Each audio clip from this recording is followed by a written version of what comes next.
Yun mo siya i-defend, kailangan ma-explain mo each and every detail of the budget that you are proposing. So if you're trying to like mag-ano ka machine, manangid ka ila sir nga sir, gusto man ako mapalit ko MRI sir uy. So ikaw ako si sir, MRI para saan? Saan natin gamitin? Anong magkano ang profit niyan sa atin? So more na business side. So we need to, kung ikaw yun, i-defend yun mo kailangan mag-MRA diri. Pilay estimated revenue ni mo, compare ni mo sa millions na yung magasto kapalit, di ba?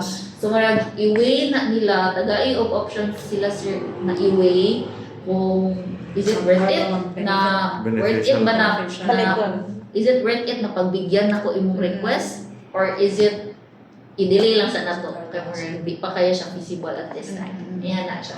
So, most of the time man, like even mga mini lang na request, okay lang mo approve lang na sila as long as mo ma-defend record mo. Pero there are times ganyan, di sa ginapagbigyan kaya dili pa aligned ang mga goals ng top level of ng mga department heads. So that's actually guys, kanang mga budget proposals, mga updates, mga ganap, sa mga cases na gina-discuss, everything is being discussed during the management committee meeting which is done once a month, if I'm not mistaken, second Monday of the month. If I'm not mistaken. So, this September, parang tapos na sa September. Kanang Mancom, whole day na silang meeting ngayon. Ako trabaho, whole day sila mawala tanan. Kung wala yung head, ang mga staff, kulikiin siya sa ubos. Nag-meeting ko sila. Talaya ko lang sa kayo, ani na lang ha. Head ko tagkalit. Sige, any more questions? One ma'am. What are the different levels of management in your organization and how they interact? Different levels of management, pero ito na siya. The top level, the middle level, and the lower level. And how we interact is, there are times na kailangan sila mo follow sa hierarchy, sa friends orchard, doon makita ninyo. Kailangan sila mo mag-like. Let's say for example, ang staff ng laboratory, magdaan sa head ng laboratory, si head ng laboratory mag-usap sa head ng outpatient department, si head mag-usap sa staff. Parang yana doon siya, like head to head, tapos staff to head, to head, tapos echo sa staff. There are times yung ana, pero ang comment mong good guys, honestly, parang tight-knit mong good ang community dere. Like, we know everyone, like, kahit pharmacist, ilami, kay, lagi may group chat na, ay, birthday ni Kuan, mag-greet-greet din. Nauna siya tong pharmacist na. So, kailang kita ng diri. So, there will be times sa kanang ako, staff nurse, mga narapod ko sa head sa pharmacist, Ma'am Grace, makulit ako Kuan. Nga na, God. Like, there are times na dili good kailangan of formality during our interaction, but na siya, there will be times na mag-formal gaman if it's like work-related, pero if like, you want to avail the services, nag-ano lang din minsan. Like sa lab, ko ito si BC. Ano lang, palibre ako si BC. Ano lang. Wala nagpalibre tingin ka Oo, ano lang. Sa doctor na prescribe na. If ikaw ma'am, do you have any recommendation about sa organization structure? Structure-wise, actually, okay man siya. Okay na yun ang na-establish na structure. I think it more of implementation ang kailangan balik-balikon o instill sa mga staff na there are processes that we have to follow. There are times mong na dili ma-follow itong process. So which is honestly frustrating yun siya if kaya si Rizal nagbuhat ang kagling ani. Like, nabuhat na sa SOP, hindi ako man sundun. Like, pila na ta, 4 years na ta diri at nagya ko instances ni ana. So, very frustrating po siya sa part sa mga top level managers ba kayo like, ano man, kasi dili mag-gets, good, pero mo na siya ginabalik-balik to remind ng everyone sa parang hierarchy ng like, nagka-compromise po ba mo when it comes to deciding or like ang centralized lang siya man talagang management lang sila decide and ang mga department follow na natin. No, actually dili. Like, we don't, we don't like blindly follow. Actually kasi sila sir, more on the business side kasi sila, yung parang background nila ba, so mga businessmen, yan sila. So this is their first time to venture out in a medical business.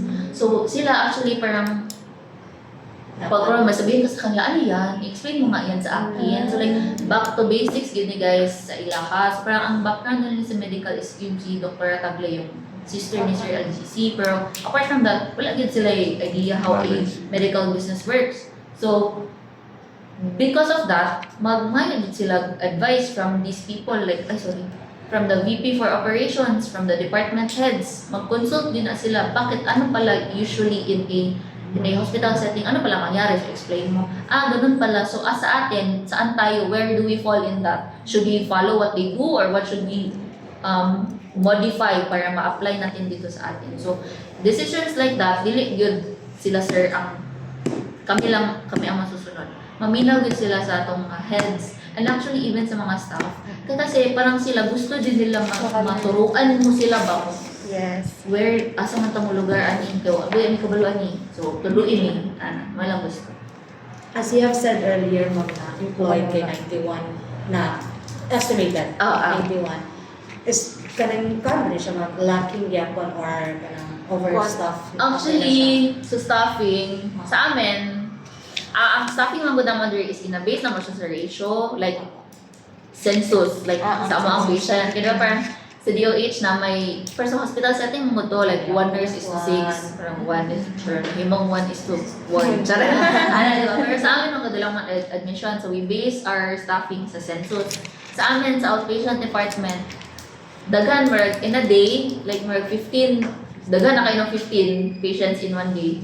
So, that's why we decided na, i-specific ko na lang ha, sa AM shift, 2 staff nurse, 1 head, 1 midwife. Pagka PM shift, 2 nurse.